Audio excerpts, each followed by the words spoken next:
Friends, कैसे हैं आप लोग। उम्मीद है कि अच्छे ही होंगे और अपनी पढ़ाई लिखाई में लगे भी होंगे। तो कल देखिए हम लोगों ने शुरू किया था एक नया सा चैप्टर, वर्क पावर एनर्जी। इस वर्क पावर एनर्जी में हम लोगों ने थोड़ा सा डिस्कशन किया था वर्क को लेकर के कि वर्क बेसिकली होता क्या है ना। तो उम्मीद है कि वो आपको समझ में आ गया होगा। तो आज उसी पार्ट को आगे बढ़ाते हुए हम लोग लेक्चर की शुरुआत करते हैं। तो देखते हैं फिर टाइम ना ख़राब करते हुए कि आगे अभी क्या क्या हो सकता है। तो आगे हम लोग अपने पेज पे और शुरुआत कर दी।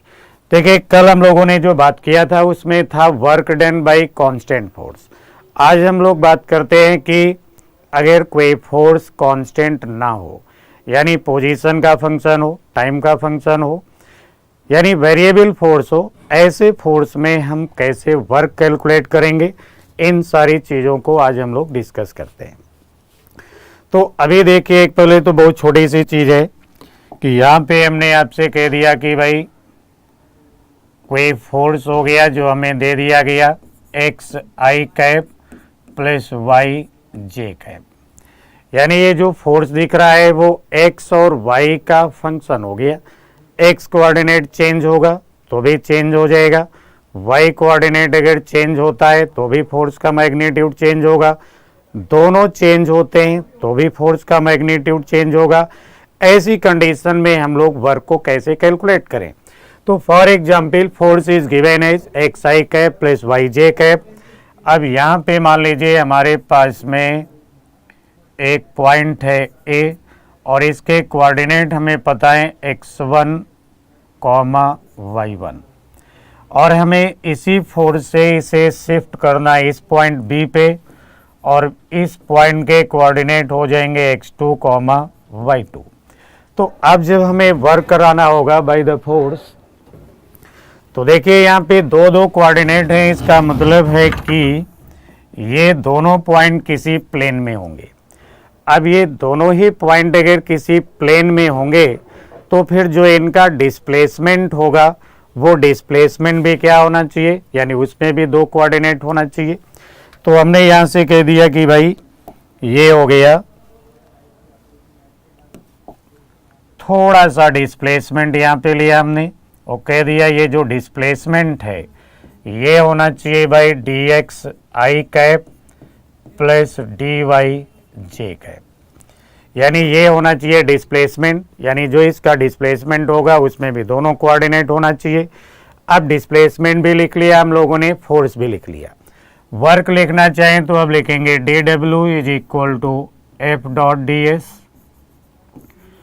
तो ये हो गया देखिए D W integration is equal to F, तो ये हो गया भाई एफ एक्स, यानी एफ का जो एक्स कंपोनेंट है वो यहाँ पे लिख देंगे, साथ आई कैप प्लस ये हो गया वाई कंपोनेंट और ये रहा जे कैप, साथ में लिखते डी एस। तो डी एस क्या है हमारे पास में D x I cap plus D Y J cap.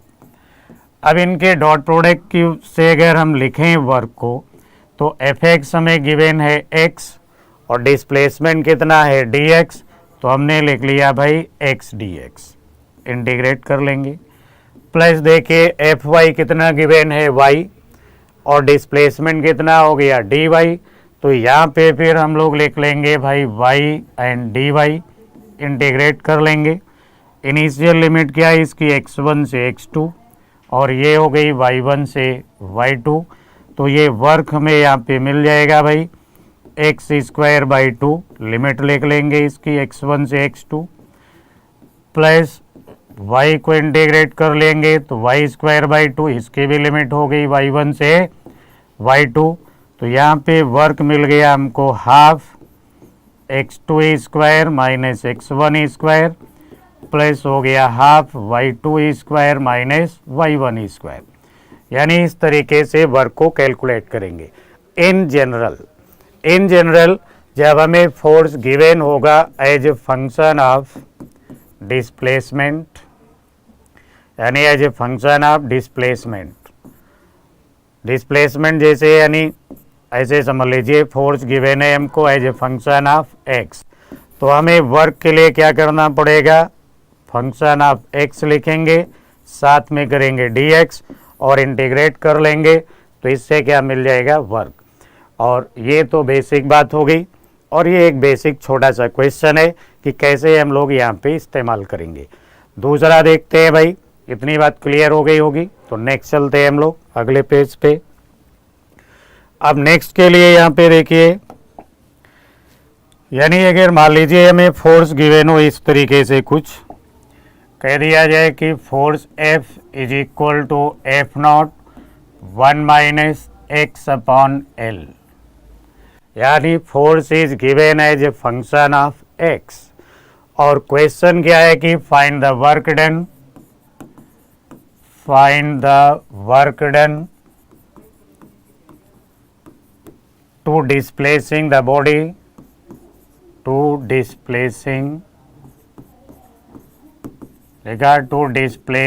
the body from x is equal to 0 to x is equal to 3l, x is equal to 0 to x is equal to 3l।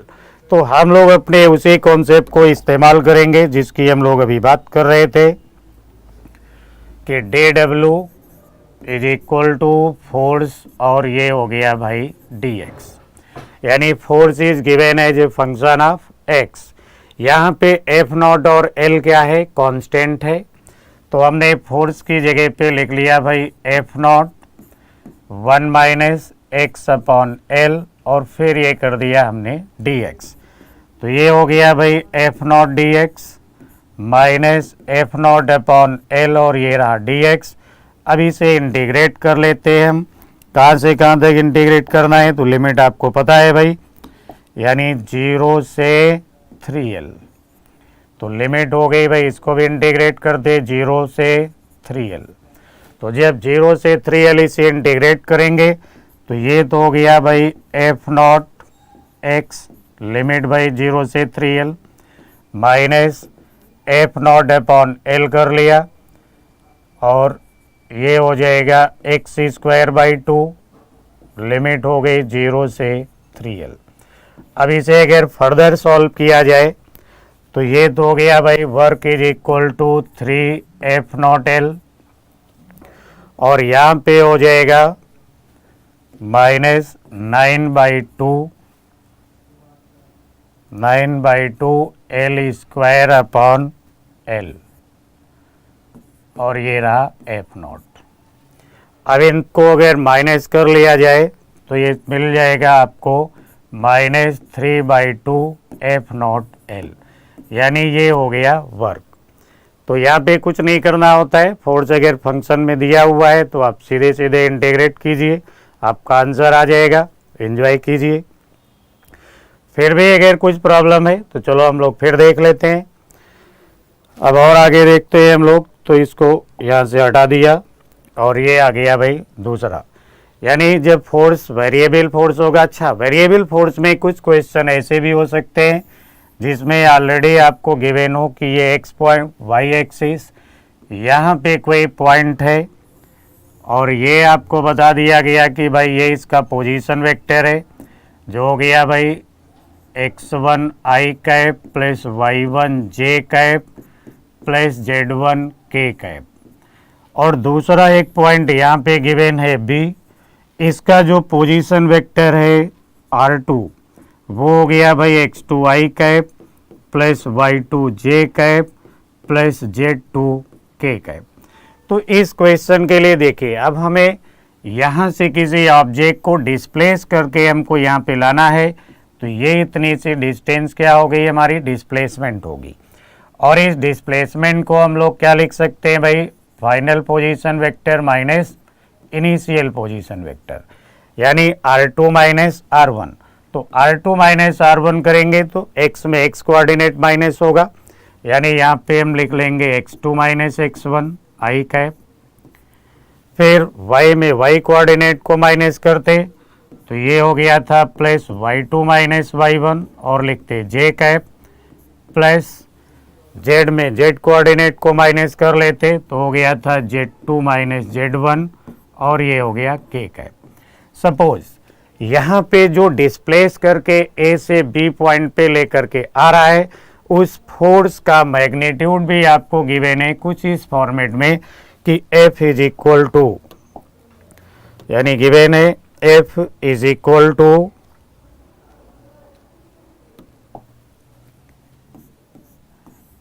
F X I cap plus F Y J cap plus F Z K cap, यानी ये भी 3 dimensional force हो गया। तो अब इस force के work को एक्सप्लेन करने के लिए हम लोग अपना बेसिक वही फॉर्मूला लिखेंगे कि work is equal to F vector dot S vector, और जब हम इनका डॉट प्रोडक्ट कैलकुलेट करेंगे तो सीधे सीधे आई आई वाले कंपोनेंट मल्टीप्लाई हो जाएंगे, जे जे वाले मल्टीप्लाई हो जाएंगे और के वाले कंपोनेंट मल्टीप्लाई हो जाएंगे। तो यहाँ वर्क मिल जाएगा हमको एफ एक्स और ये हो गया x2 minus x1 plus F Y y2 minus y1 plus लिखते भाई एफ जेड और ये हो गया Z2 माइनस Z1। तो इस तरीके से हम कैलकुलेट कर लेंगे कि यहाँ पे कितना वर्क होगा। इतनी बात समझ गए होंगे आप लोग। चलिए तो फिर और कुछ बातें करते हैं हम लोग आगे, जिससे समय भी ना खराब हो। तो आगे आगे चल के हम लोग, अब हमने यहाँ पे देखो लिख दिया भाई वर्क डन बाई टेंशन, यानी यहाँ पर भी एक बड़ा कंफ्यूजन होता है कि हमने आपको लॉज ऑफ मोशन में बताया था कि वर्क डन बाई टेंशन 0 होता है, लेकिन वर्क डन बाई टेंशन नहीं 0 होता है। Work done by tension on each block of a system ही 0 होता है, यानी जितने भी ब्लॉक होते हैं सिस्टम में सब पे जो टेंशन का वर्क होता है वो 0 होता है, यानी इंडिविजुअल ब्लॉक पे टेंशन का वर्क 0 नहीं होगा। अब यहाँ अगर हम वर्क डन बाई टेंशन की बात करें, सपोज यहाँ एक एग्जाम्पल से समझते हैं हम लोग कि यहाँ एक ये पुली हो गई और इस पुली से हमने किसी ब्लॉक को ऐसे हैंग करके रखा हुआ है। तो ये हो गया भाई देखो ब्लॉक,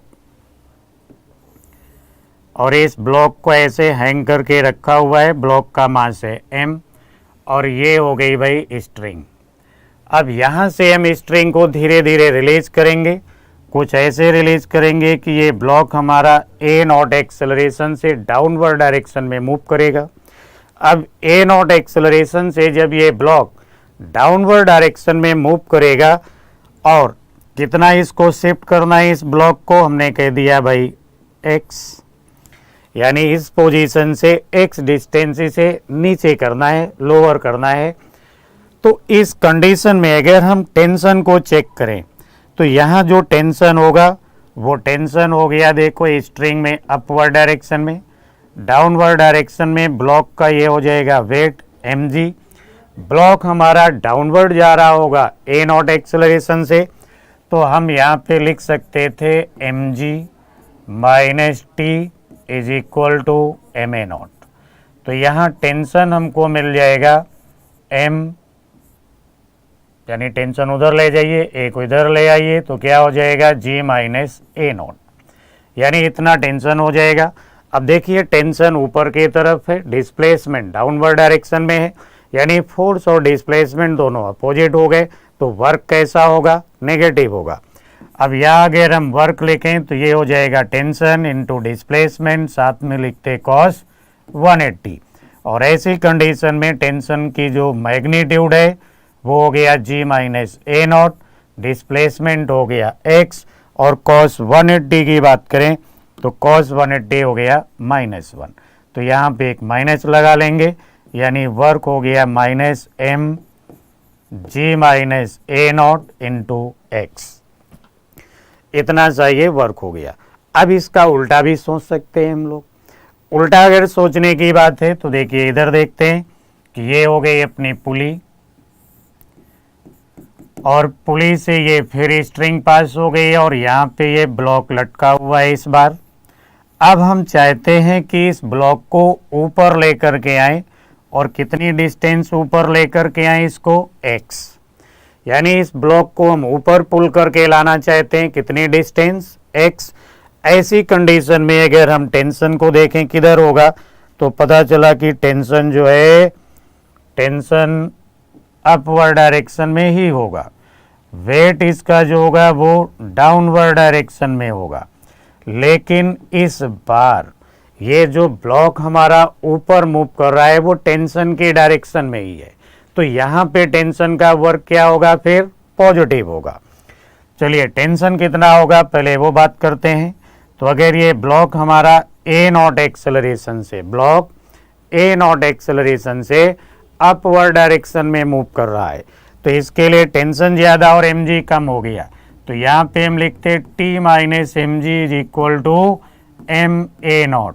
तो टेंशन मिल जाएगा हमको G plus A naught, tension मिल गया m G plus A naught, यानी इतना सा टेंशन हो गया। तो जब हम वर्क की बात करेंगे तो ये हो गया tension into x into cos zero. अब कॉस ज़ीरो तो +1 होता है, टेंशन की वैल्यू हमें पता चल गई है कितनी होगी, G plus A not, displacement हो गया x, तो यहाँ पे वर्क कैसा मिल गया हमको, पॉजिटिव।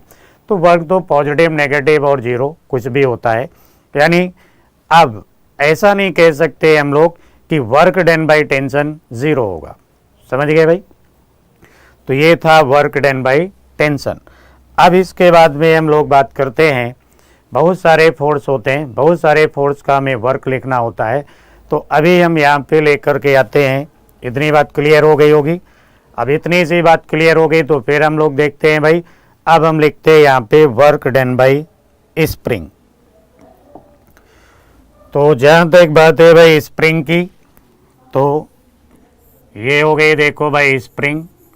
अब ये स्प्रिंग की नेचुरल लेंथ है इतनी सी L, तो ये स्प्रिंग की नेचुरल लेंथ हो गई L। अब अगर इसे हम थोड़ा सा डिफॉर्म करना चाहें तो फिर हमें पुल करना पड़ेगा, और हम पुल कर रहे हैं इट मीन्स हम क्या हो गए, एक्सटर्नल एजेंट। आप अगर स्प्रिंग को स्ट्रेच कर रहे हैं या कंप्रेस कर रहे हैं तो आप क्या हो गए, एक्सटर्नल एजेंट हो गए।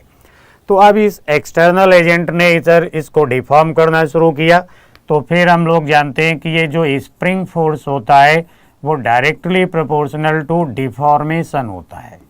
डिफॉर्मेशन से मतलब है कि हमने स्प्रिंग को कितना कंप्रेस किया या हमने स्प्रिंग को कितना स्ट्रेच किया, तो ये हो गया डिफॉर्मेशन। तो स्प्रिंग का फोर्स क्या हो गया, डायरेक्टली प्रोपोर्शनल टू डिफॉर्मेशन, यानी यहाँ अगर डिफॉर्मेशन कम होगा, डिफॉर्मेशन ज़्यादा होगा, तो स्प्रिंग का फोर्स भी कम होगा या ज़्यादा होगा, यानी spring force is also variable force. समझ गए भाई? अब यहाँ पे अभी हमने इसको स्ट्रेच किया हुआ है x, तो फिर F इज इक्वल हो गया kx, k क्या हो गया, प्रोपोर्शनैलिटी कांस्टेंट हो गया, और इस कांस्टेंट को स्प्रिंग कांस्टेंट भी कहते हैं, इसे स्प्रिंग कांस्टेंट भी कहा जाता है। और ये जो स्प्रिंग कांस्टेंट है ये हो गया फोर्स अपॉन डिफॉर्मेशन, मतलब इसकी अगर यूनिट लिखने की बात हो तो गई न्यूटन पर मीटर, और अगर इसको डायमेंशनली रिप्रेजेंट करना चाहते हैं तो फिर ये हो जाएगा mt-2। तो ये हो गया डायमेंशनल फार्मूला। हालांकि हमारा ये पर्पज़ नहीं था कि हम k का डायमेंशनल फार्मूला बताएं, बट k की यूनिट क्या हो गई, न्यूटन पर मीटर। अब देखिए हम इधर फिर वापस आ गए। मान लीजिए हमने इस स्प्रिंग को थोड़ा सा और स्ट्रेच किया, यानी पहले इसे स्ट्रेच किया गया था x, अब इसे हमने कर दिया भाई dx। तो ये तो हो गया एक्सटर्नल एजेंट। अब जितना यहाँ एक्सटर्नल एजेंट का मैग्नीट्यूड होगा, क्योंकि इस पेन को अगर हम ऊपर उठाना चाहते हैं तो हमें मिनिमम उतना ही फोर्स लगाना होगा जितना इस पेन का वेट लग रहा होगा डाउनवर्ड। लगा तो हम इससे ज़्यादा भी सकते हैं, बट कोई रिक्वायरमेंट नहीं है। इसीलिए यहाँ पे कहा जाता है कि work done by external agent minimum, या minimum work done by external agent. तो जब हम यहाँ एक्सटर्नल एजेंट का फोर्स और स्प्रिंग डिफॉर्म होने का अपोज कर रही होगी, तो इधर हो गया भाई स्प्रिंग का फोर्स। तो कुल मिला करके यानी F एक्सटर्नल मिनिमम और एफ स्प्रिंग का जो मैग्नीट्यूड है वो कितना होना चाहिए, के एक्स। क्योंकि अगर स्प्रिंग फोर्स से कम फोर्स हम अप्लाई करेंगे तो स्प्रिंग फिर स्ट्रेच नहीं होगी। समझ गए भाई। तो हमारा जो मिनिमम फोर्स है वो कितना होना चाहिए, स्प्रिंग फोर्स के बराबर। तो ये हो गया F external minimum is equal to spring force, और होना कितना चाहिए, के एक्स। अब हमें फोर्स भी पता चल गया, डिस्प्लेसमेंट कितना किया हमने, डी एक्स। अब अगर हम लिखें डी डब्ल्यू एक्सटर्नल, तो ये एक्सटर्नल एजेंट का मिनिमम वर्क होगा। तो हमें यहाँ लिखना पड़ेगा F external minimum into displacement हो गया डी एक्स। अब देखिए एक्सटर्नल एजेंट की जो फोर्स है उसकी डायरेक्शन और स्प्रिंग में जो डिस्प्लेसमेंट हो रहा है, डिफॉर्मेशन हो रहा है, उसकी डायरेक्शन दोनों सेम है। तो फिर फोर्स और डिस्प्लेसमेंट के बीच में एंगल क्या हो जाएगा, 0 डिग्री। यानी यहाँ पे जो एक्सटर्नल एजेंट का वर्क होने वाला है वो क्या होगा, पॉजिटिव होगा। और एक्सटर्नल एजेंट के मिनिमम फोर्स का जो मैग्नीट्यूड है वो कितना है, के एक्स। तो हमने यहाँ पे तुरंत लिख दिया भाई के एक्स, फिर कर दिया डी एक्स और इंटीग्रेट कर लिया। अब मान लीजिए हम इसे स्ट्रेच कर रहे होते x1 डिस्टेंस से x2 डिस्टेंस के लिए, तो लिमिट क्या हो गई हमारे पास, x1 से x2।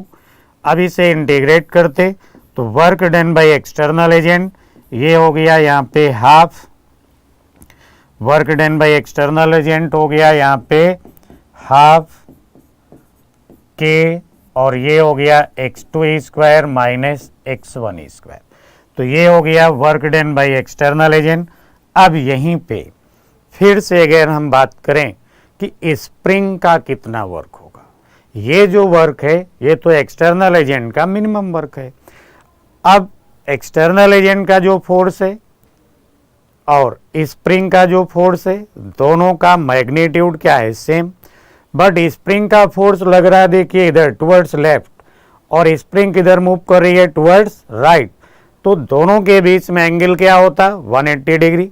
तो स्प्रिंग का वर्क क्या होना चाहिए, नेगेटिव होना चाहिए। कैसा वर्क होगा, नेगेटिव होगा। और दोनों ही फोर्स का मैग्नीट्यूड सेम है, तो स्प्रिंग फोर्स भी उतना ही वर्क करेगी जितना एक्सटर्नल एजेंट वर्क करेगा।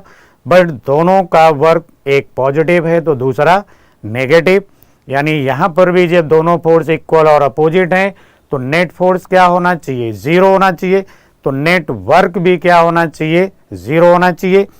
इसलिए हम कह सकते हैं कि यहाँ जो वर्क डन बाय स्प्रिंग होगा, वर्क डन बाय स्प्रिंग, वो होना चाहिए माइनस डब्ल्यू एक्सटर्नल मिनिमम के बराबर, या फिर होना चाहिए माइनस हाफ के, और ये हो गया x2 square minus x1 square.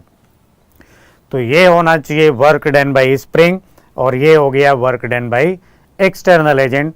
दोनों इक्वल वर्क करेंगे, एक पॉजिटिव वर्क करेगा दूसरा नेगेटिव करेगा। क्योंकि यहाँ नेट फोर्स 0 है इसलिए नेट वर्क भी क्या होना चाहिए, 0 होना चाहिए। उम्मीद है कि ये बात समझ में आ गई होगी। अभी इस स्प्रिंग में थोड़ा कुछ और डिस्कस करते हैं, फिर आगे बढ़ते हैं। तो देखिए जब अभी हमने आपको लिमिट बताई थी कि x1 से हम कितना खींच पुल करना चाहते हैं, x2। अब मान लीजिए हमने कह दिया कि x1 इज इक्वल यहाँ पे 0 है लेकिन x2 क्या है, x। तो ऐसी कंडीशन में work done by external agent क्या होना चाहिए, फिर हाफ के एक्स स्क्वायर, और वर्क डन बाय स्प्रिंग क्या होना चाहिए, फिर माइनस हाफ के एक्स स्क्वायर। ये बात समझ गए होंगे, work done by external agent plus half के एक्स स्क्वायर, तो वर्क डन बाय स्प्रिंग क्या होगा, माइनस हाफ के एक्स स्क्वायर। इतनी बात समझ में आ गई होगी। नेक्स्ट इसमें थोड़ा कुछ और डिस्कशन करते हैं हम लोग, फिर आगे बढ़ते हैं। अब देखिए अगर हमने कह दिया कि सपोज x1 यहाँ पे 0 है लेकिन x2 हमने जो पुल किया है वो है 1 सेंटीमीटर, तो ऐसी कंडीशन में जो हमें वर्क करना होगा यानी एक्सटर्नल एजेंट को जो वर्क करना होगा तो W एक्सटर्नल क्या होगा, तो वो लिख रहे होते हैं हम लोग हाफ के, और ये हो गया 1 का स्क्वायर माइनस 0 स्क्वायर, कुल मिला के क्या मिला, k/2। तो ये रहा भाई W एक्सटर्नल कितना हो गया, 1 लिख दिया हमने W1। फिर देखते हैं भाई अब यहीं पे अगर हम कहें आपसे कि अब हमने स्प्रिंग को यानी जो x1 है वो ऑलरेडी अब इस समय हम 1 सेंटीमीटर इसे पुल कर चुके हैं और आगे 1 सेंटीमीटर और पुल करना चाहते हैं, तो भाई x1 कितना हो जाएगा 1 सेंटीमीटर, x2 कितना हो जाएगा 2 सेंटीमीटर। अब जो एक्सटर्नल एजेंट का वर्क होगा हमने कहा W2 हो जाएगा, तो ये हो गया हाफ के और यहाँ 2 का स्क्वायर लिखते हैं -1 स्क्वायर, तो यहाँ से मिलेगा हमको 3k/2। अभी भी अगर नई बात समझ में आई तो एक और देखते हैं। फिर मैंने कह दिया कि सपोज x1 अब तो खींच के 2 सेंटीमीटर हो चुका है और x2 अब हम करना चाहते हैं 3 सेंटीमीटर, यानी पहले मैंने 0 से 1 सेंटीमीटर पुल किया, फिर 2 से 3 मतलब फर्दर 1 सेंटीमीटर और पुल किया, अब 2 से 3 सेंटीमीटर यानी और फर्दर 1 सेंटीमीटर अगर इसे हम पुल करें तो वर्क क्या होना चाहिए W3 और ये हो गया हाफ के। अब 3 का स्क्वायर -2 का स्क्वायर करते तो ये आ जाता 5k/2। यानी हम समझ गए कि हर 1 सेंटीमीटर में जो हम स्प्रिंग को स्ट्रेच करने में वर्क करेंगे उस वर्क का जो रेशियो है वो होना चाहिए, किस रेशियो में होना चाहिए, तो कहेंगे ये होना चाहिए 1:3:5:7। समझ गए भाई, यानी इस रेशियो में, यानी पहले 1 सेंटीमीटर पुल करने में हमें अगर 10 जूल कम करना पड़ेगा, वर्क करना पड़ेगा 10 जूल, तो नेक्स्ट 1 सेंटीमीटर में हमें 30 जूल वर्क करना पड़ेगा एंड फर्दर 1 सेंटीमीटर में फिर हमें 50 जूल वर्क करना पड़ेगा। तो वर्क देखिए इंक्रीज होता जा रहा है, क्यों? क्योंकि फोर्स की वैल्यू इंक्रीज हो रही है। फोर्स यहाँ पे क्या है, वेरिएबल फोर्स है, तो ये होगा वर्क डन बाय स्प्रिंग। अब यहाँ क्वेश्चन ये उठता है क्या स्प्रिंग हमेशा नेगेटिव वर्क करेगी? यानी यहाँ तो हमने लिख दिया work done by external agent positive है, तो फिर वर्क डन बाय स्प्रिंग क्या हो गया, नेगेटिव हो गया। तो क्या हमेशा ही स्प्रिंग नेगेटिव वर्क करेगी? तो ऐसा भी नहीं है, इसको हम थोड़ा समझ लेते हैं। देखिए अब जैसे ये स्प्रिंग है और ये स्प्रिंग की हो गई रिलैक्स पोजीशन। रिलैक्स पोजीशन मतलब यहाँ पे स्प्रिंग हमारी ना तो स्ट्रेच है और ना ही कंप्रेस है। अब अगर हम यहाँ से इस स्प्रिंग को पुल करना शुरू करते, ऐसे पुल करके हम यहाँ लेके जाते, तो अब हम यहाँ से इसको पुल करके ले जा रहे हैं, इसलिए work done by external agent कैसा होगा, पॉजिटिव, और वर्क डन बाय स्प्रिंग कैसा होगा, नेगेटिव होगा। लेकिन अब देखिए ये स्प्रिंग को अगर वहाँ से रिलीज किया जाए, छोड़ दिया जाए, अब यहाँ से अगर हम इसको रिलीज करेंगे तो इस डायरेक्शन में स्प्रिंग का फोर्स था, तो अब जो स्प्रिंग वर्क करेगी वो कैसा होगा, पॉजिटिव होगा। अब स्प्रिंग कैसा वर्क करेगी, पॉजिटिव। अब देखिए यहाँ पे जैसे ही आएगा रिलैक्स पोजीशन में स्प्रिंग फोर्स क्या हो जाएगा, 0। मान लीजिए स्प्रिंग अभी हमारी रुकी नहीं, यहाँ पे इस डायरेक्शन में अभी भी मूव कर रही है, तो अब स्प्रिंग क्या हो रही होगी, कंप्रेस हो रही होगी। अब स्प्रिंग कंप्रेस होगी तो स्प्रिंग का फोर्स जो है ना अपनी डायरेक्शन चेंज कर लेगा, यानी अब किधर लगेगा, ये बाहर की तरफ, और डिस्प्लेसमेंट किधर हो रहा है, वेलोसिटी की डायरेक्शन में। अब फिर ये हमारी स्प्रिंग जो है वो नेगेटिव वर्क करेगी। अब कैसा वर्क करेगी, नेगेटिव करेगी। और अगर इसे कंप्रेस करने में हम हेल्प कर रहे होते, यानी हम इसे कंप्रेस कर रहे होते, तो फिर से हमारा वर्क क्या हो जाता, पॉजिटिव। यानी जब हमारा वर्क पॉजिटिव होगा, एक्सटर्नल एजेंट का वर्क पॉजिटिव होगा, तो स्प्रिंग का वर्क फिर नेगेटिव होगा, और जब स्प्रिंग का वर्क पॉजिटिव होगा तो हमारा वर्क क्या होगा, नेगेटिव होगा। बस इसी के अकॉर्डिंग प्लस माइनस चलता रहेगा। तो उम्मीद है कि ये बात आपकी समझ में आ गई होगी। ठीक है भाई, आगे बढ़ते हैं। बाकी मैं किसी दिन आपको स्प्रिंग का एक सेपरेट वीडियो बना करके दूंगा, तो आप उसमें से बाकी बहुत सारी चीज़ें आप समझ सकते हैं। अभी आगे अब देखिए अगर वर्क की बात किया जाए तो हमने वर्क को लिखा था F.ds, यानी F vector dot ds vector.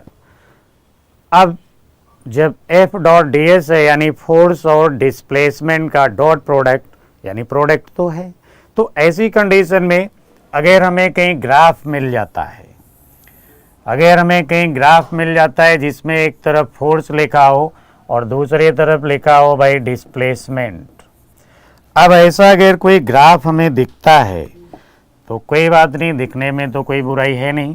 अब ये अगर हमको वर्क दिख गया, फोर्स और डिस्प्लेसमेंट का ग्राफ दिख गया, तो हम करेंगे क्या, ज़्यादा कुछ करना भी नहीं है, बस ये देख लीजिए कि डिस्प्लेसमेंट कितना x1 से क्या हो गया x2, यानी ये जो है डिस्प्लेसमेंट हो गया भाई x2 माइनस x1, ये हो गया डिस्प्लेसमेंट, और यहाँ पे फोर्स लिखा होगा उसकी वैल्यू दिख जाएगी।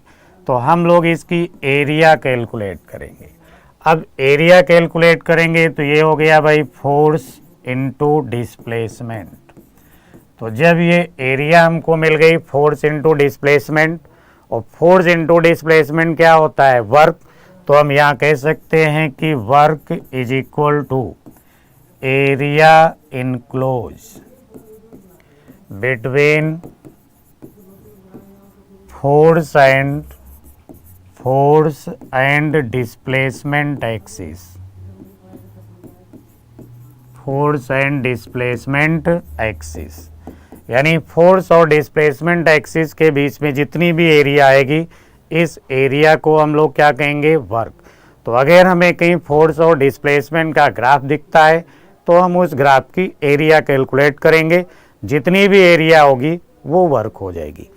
अब एक चीज़ और है यहाँ पे, कभी कभी आपको धोखा देने के लिए होगा क्या कि हमने जैसे बना रखा है, बना तो ऐसे ही होगा, बट यहाँ पे अगर फोर्स कर दिया और इधर लिख दिया डिस्प्लेसमेंट, और अब पता चला कि वो ऐसे ग्राफ बना दिया, है ना। अब ऐसे अगर ये ग्राफ बन गया तो फिर ये एरिया हम लोग निकालेंगे। यहाँ पे फोर्स क्या है, देखो कांस्टेंट दिख रहा है, और ये इतना सा क्या होगा, डिस्प्लेसमेंट होगा। तो अब हमें ये एरिया निकालनी पड़ेगी। अब ये जो एरिया होगी वो वर्क होगी, समझ गए। फिर एक बात, इतनी बात तो समझ में आ गई कि हमें फोर्स और डिस्प्लेसमेंट एक्सिस के बीच में जो एरिया इंक्लोज हो रही है उस एरिया को कैलकुलेट करना है, और वो जितनी भी एरिया होगी वही उस फोर्स का वर्क होगी। फिर लौट करके हम लोग आगे, क्योंकि हम लोगों ने तो पढ़ा था कि वर्क में भी पॉजिटिव नेगेटिव और जीरो, तो क्या यहाँ पे हर समय वर्क पॉजिटिव ही होगा, नेगेटिव नहीं हो सकता। तो यहाँ पर भी फोर्स नेगेटिव, यानी यहाँ पर भी वर्क पॉजिटिव हो सकता है, नेगेटिव हो सकता है और ज़ीरो भी हो सकता है। तो जीरो, पॉजिटिव, नेगेटिव की क्या कंडीशन है। अब हम लोग उधर चलते हैं। तो यहाँ पे देखिए,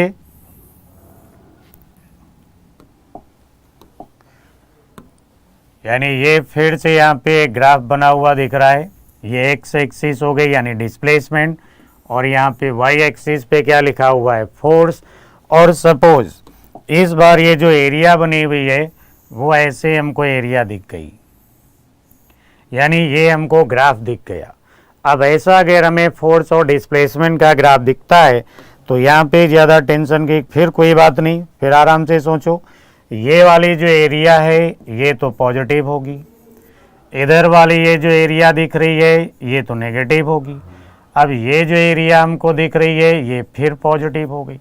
तो यहाँ पे जो वर्क होगा वो कितना हो जाएगा, इसकी एरिया यानी W1 हो गया एरिया नंबर 1, यहाँ जो वर्क होगा वो हो गया एरिया नंबर 2, और ये जो वर्क हो गया W3 होगा वो होगा एरिया नंबर 3। अब A2 यहाँ पे नेगेटिव है, इट मीन्स ये जो W2 है वो क्या होगा, नेगेटिव होगा। यहाँ पे A1 पॉजिटिव है तो W1 भी क्या होगा, पॉजिटिव होगा। यहाँ भी एरिया पॉजिटिव है, यहाँ भी एरिया पॉजिटिव है, तो यहाँ जो वर्क हो रहा है वो भी क्या होगा, पॉजिटिव होगा। तो अब टोटल वर्क क्या होगा, वर्क तो स्केलर क्वांटिटी सीधे सीधे ऐड करते हैं हम लोग। तो जब टोटल वर्क देखेंगे तो ये हो जाएगा A1 minus A2 plus A3, और इस तरीके से हम लोग एरिया कैलकुलेट किया तो वर्क हमें मिल गया। यानी एरिया से क्या मिलेगा, वर्क, और एरिया कैलकुलेट करते ही हमारा वर्क आ गया और हम खुश हो जाएंगे। ठीक है भाई, इतनी बात समझ में आ गई होगी। अब इतनी सी बात अगर समझ में आ गई है तो चलो एक क्वेश्चन हम आपको यहीं पे देते हैं बढ़िया सा। तो देखिए क्वेश्चन है, क्वेश्चन हमने दे दिया भाई एफ इज इक्वल, फिर से मैंने वही लिख दिया एफ इज इक्वल क्या है F naught 1 minus X upon A, और कह दिया find work done by force from x is equal to 0 to x is equal to 3a, क्योंकि यही अभी हम लोगों ने क्वेश्चन सॉल्व किया था। और यहाँ पे एफ नॉट एंड ए ये हैं कांस्टेंट। तो भाई जैसे ही हमको ये इक्वेशन मिली कि F is equal F naught bracket 1 minus X upon A, तो इसे अगर हम लिखते तो यहाँ पे हो गया था, देखो F is equal to F naught 1 minus X upon A, bracket open करते होता F naught minus F naught X upon A, और थोड़ा सा अगर ऐसे अरेंज कर लिया जाए कि F is equal to minus F naught upon A into X plus F naught, तो इसे हम कंपेयर कर सकते थे y is equal to minus M X plus सी।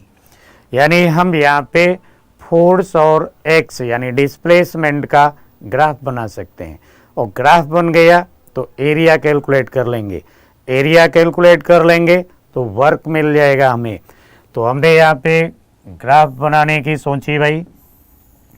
तो ग्राफ में देखिए स्लोप कैसा है, इसका नेगेटिव है। अब स्लोप नेगेटिव हो गया क्योंकि माइनस है एम, तो नेगेटिव स्लोप का एक ग्राफ बना लेते हैं भाई। तो ग्राफ जो बन के तैयार होगा वो ऐसे ये बन गया भाई। अब यहाँ पे तो लिखा होगा इतना हो गया भाई एफ नॉट, ये हो गया भाई x इज इक्वल टू ए हो गया, और यहाँ जाते जाते चले गए तो ये हो गया x is equal to 3a। अब कहेंगे आपको कैसे पता चला x इज इक्वल टू ए? हाँ, तो भाई यहाँ पे फोर्स क्या हो रहा है 0।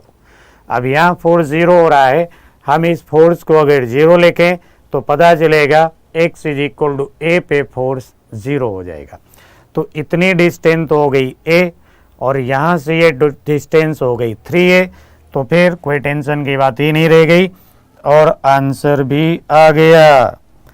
कोई टेंशन की बात नहीं, मतलब इतनी डिस्टेंस क्या हो गई a, और इतनी डिस्टेंस क्या हो जाएगी फिर 2a हो जाएगी। तो ये इतनी डिस्टेंस फिर क्या होना चाहिए 2f नॉट होना चाहिए। क्यों होना चाहिए? क्योंकि ये स्लोप और ये स्लोप दोनों क्या होना चाहिए, सेम होना चाहिए, क्योंकि स्ट्रेट लाइन है भाई। तो अब इसकी एरिया को अगर हम कहते A1, तो A1 यहाँ पे मिलने वाला है भाई हाफ बेस इंटू हाइट करते, ये हो गया हाफ बेस हो गया A, हाइट हो गया एफ नॉट, और ये वर्क जो है W1 कैसा होगा, पॉजिटिव होगा। इधर वाली एरिया निकालें A2, तो ये हो गया हाफ बेस हो गया भाई 2a नॉट, और फोर्स हो गया 2f नॉट, तो यहाँ पे भी मिल गया 2f नॉट a नॉट, यानी ये हो गया A2। बट ये वाला जो वर्क है W2 वो कैसा है, कहेंगे ये तो नेगेटिव है। तो यहाँ पे एक वर्क नेगेटिव है और एक वर्क कैसा है, पॉजिटिव। तो फिर टोटल वर्क के लिए चलिए यहाँ पे लिख देते हैं, इतनी जगह का इस्तेमाल करते हैं। तो टोटल वर्क क्या हो जाता है A1 माइनस A2, और A1 यहाँ पे मिल गया हमको एफ नॉट A अपॉन 2, और ये हो गया माइनस 2f नॉट A। तो आंसर आ गया भाई माइनस का 3/2 f नॉट A। समझ गए भाई, नेगेटिव वर्क मिल गया। तो एरिया से भी हम लोग वर्क कैलकुलेट करते हैं, और आगे एरिया से हम लोग काइनेटिक एनर्जी का भी कैलकुलेशन करेंगे, लेकिन उसको हम लोग बाद में डिस्कस करते हैं। अभी वर्क की बात चल रही है तो वर्क ही वर्क देखते रहते हैं। जैसे ही वर्क से रिलेटेड बेसिक सारी बातें ख़त्म होंगी, फिर हम लोग शुरू करेंगे थोड़ा सा कुछ अच्छी चीज़ें। तो ठीक है भाई, फिर उम्मीद है कि ये चीज़ें आपने जो आज देखी वो कुछ समझ में आई होंगी। तो फिर हम लोग ऐसा करते हैं कि नेक्स्ट टर्न पे मिलते हैं, क्योंकि आज थोड़ा गला भी ख़राब है। और ऐसी छोटी छोटी चीज़ें, मेन कॉन्सेप्ट सीखने के लिए, समझने के लिए आप लोग तक्षशिला एकेडमी प्राइवेट लिमिटेड का जो यूट्यूब चैनल है उसे आप सब्सक्राइब करें ज़्यादा से ज़्यादा और अपने डाउट्स क्लियर करें। ठीक है भाई, उम्मीद है कि आपको क्लास अच्छी लगी होगी। बाकी फिर मिलते हैं नेक्स्ट क्लास में, तब तक के लिए नमस्कार।